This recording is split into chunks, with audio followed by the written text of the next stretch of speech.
মেয়ে মানুষ এমনি একটু খুঁতখুঁতে হয়, তার কিন্তু এখানে দেখা গেল সম্পূর্ণ উল্টো চিত্র। কারণ কি? ভালোবাসা পছন্দ নাকি গোপন কিছু? মজার বিষয় হচ্ছে এই প্রোডাক্টটা আমি একটা কাস্টমারকে পাঠিয়েছি, একটা আপুকে। কুরিয়ার ইস্যুর কারণে তার হাত পর্যন্ত পেতে একটু ডিলে হয়, এই যে মাথাটা এটা ভেঙে যায় এবং তার কাছে একটু ড্যামেজ একটা প্রোডাক্ট যায়। আর তারপর কি হলো? আমি বললাম কি আপু এক কাজ করেন, এটা যেভাবে আছে ওভাবে প্যাকিং করে রেখে দেন, আমি আপনাকে রিপ্লেস করে দিচ্ছি। তো এতই ভালো লাগছে তার কাছে, সে বলতেছে ভাই রিটার্ন করতে হবে না, আমি এটা গ্লু দিয়ে লাগিয়ে নিব। মেয়ে মানুষ এমনি একটু খুঁতখুঁতে হয়, তারপরে হচ্ছে আপুটা প্রোডাক্ট পাওয়ার পরে হচ্ছে ড্যামেজ হওয়ার পরে প্রোডাক্টটা ব্যাক দেয় নাই, রিটার্ন করে নাই। এই জায়গায় হচ্ছে আমি টোটালি শক। এমন সুন্দর সুন্দর সৃষ্টি দেখে সবাই অবাক হচ্ছেন।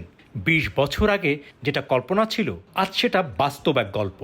তো বিভিন্ন পেজ থেকে মাঝে মাঝে হচ্ছে আপনার অ্যাস্থেটিক গুডস, ডেকোর আইটেম বা গ্যাজেট আইটেম ছোট ছোট এগুলো কিনে হচ্ছে আমি কালেক্ট করে রাখতাম। এগুলো অনেক অনেক মানুষের মধ্যে এগুলোর পোকা থাকে যে এগুলো কালেক্ট করতে ভালোবাসে। আর চায়না যে প্রোডাক্টগুলো এগুলো একটু প্রাইস বেশি অনলাইনে, ভাবলাম যে নিজে কি সেল করা যায় কিনা, যে হচ্ছে মানুষকে একটু কম প্রাইসের মধ্যে হচ্ছে বেটার কিছু প্রোভাইড করা যায় কিনা, এই চিন্তা থেকে হচ্ছে আমার পেজটা খোলা।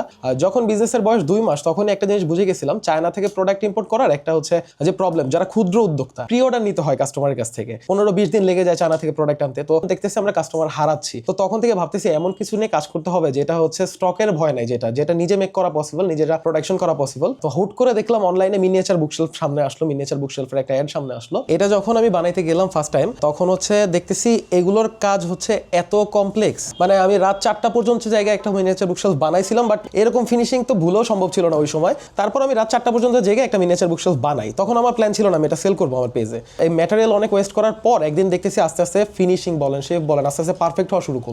তো তখন ভাবলাম যে না, এবার চাইলে এটা নিয়ে কাজ করা যায়। এই জিনিসটা মানে নিজের সাথে নিজের যে যুদ্ধটা, এটা বানাইতে যায় হচ্ছে যে যত হচ্ছে ঝড়ঝাপটা, যত যে বিষয়, এগুলো আর কেউ না বুঝলেও একমাত্র আমার আম্মু বুঝতে পারছে। দিন শেষে যখন ফ্রি হয় তখন হচ্ছে এই মিনিয়েচার যে স্টিকার গুলো সেগুলো হচ্ছে বইয়ের মধ্যে তিনি বসায়, তারপর হচ্ছে কাটিং করে, মানে আমাকে বুকগুলো মেক করতে প্রপার হেল্প করে আমার আম্মু। আমার পেজে ফার্স্টে হচ্ছে আমি এমনভাবে ছবি আপলোড করছিলাম যে প্রোডাক্ট শুট যেভাবে হয় প্রোডাক্টের মতোই লাগতেছিল। এটা একটা তিনি ঢাকার বাইরে থেকে অর্ডার করেছে এবং হচ্ছে যখন প্রোডাক্টটা রিসিভ করলো তিনি আমাকে বলতেছে ভাই আমি হচ্ছে ডেলিভারি চার্জ দিয়ে প্রোডাক্টটা রিটার্ন করে দিচ্ছি। তো আমি বলি আপু কি প্রবলেম, প্রোডাক্টে ড্যামেজ আছে? তো বলতেছে না ভাই প্রোডাক্টের ড্যামেজ নেই, আমি এটা ফার্নিচার ভাবছিলাম, আমি এটা বড় ফার্নিচার ভাবছিলাম। তখন আমি বললাম যে আপু দেখেন এই প্রোডাক্টের প্রাইস হচ্ছে 590 টাকা, 590 টাকায় কিন্তু বড় ফার্নিচার হয় না, এটা একটা ডেকোর আইটেম। দেন হচ্ছে উনি বললো ভাই ঠিক আছে, বাট আমার হচ্ছে এই মুহূর্তে ডেকোর আইটেমের দরকার নাই, তাই হচ্ছে ডেলিভারি চার্জ দিয়ে আমি রিটার্ন করে দিলাম। আমার বানানো জিনিসটা এতটাই নিখুঁত বা এতটাই পারফেক্ট যে মানে পুরো হুবহু অবিকল একটা বড় ফার্নিচারের রিয়েলিস্টিক মিনি ভার্সনটা মনে হবে আপনার কাছে। তো এই জন্য আর কি মানুষ ধরতে পারতেছিল না যে এটা মিনিয়েচার প্রোডাক্ট। একটু হতাশ হয়েছিলাম কারণ প্রথম অর্ডারটাই ক্যান্সেল হয়ে গেল।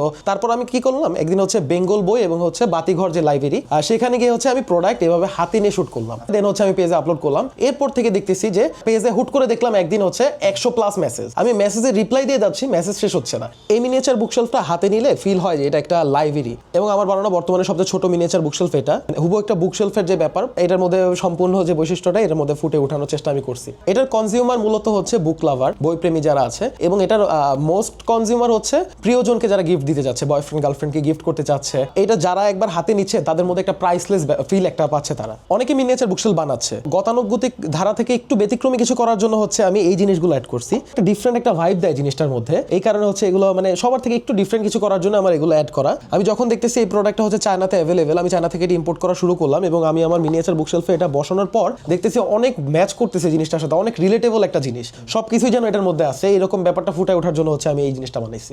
এত অল্প সময়ের মধ্যে হচ্ছে মাশাআল্লাহ এত মানুষের নজরে এটা চলে যাবে আমি কখনো কল্পনাও করতে পারিনি। প্রতিদিন এখন 5 থেকে 6 জন মানুষ পেজে মেসেজ দিয়ে বলতেছে যে ভাই আমি কলকাতায় থাকি, আমাকে কোনোভাবে ডেলিভারি দেওয়া পসিবল না, কতদিন অপেক্ষা করতে হবে, আপনি আমাকে মেক করে দেন বা আমাকে পাঠানোর ব্যবস্থা করে দেন, আমি নিব। এটা আসলে অনেক বড় একটা ইন্সপিরেশনের জায়গা।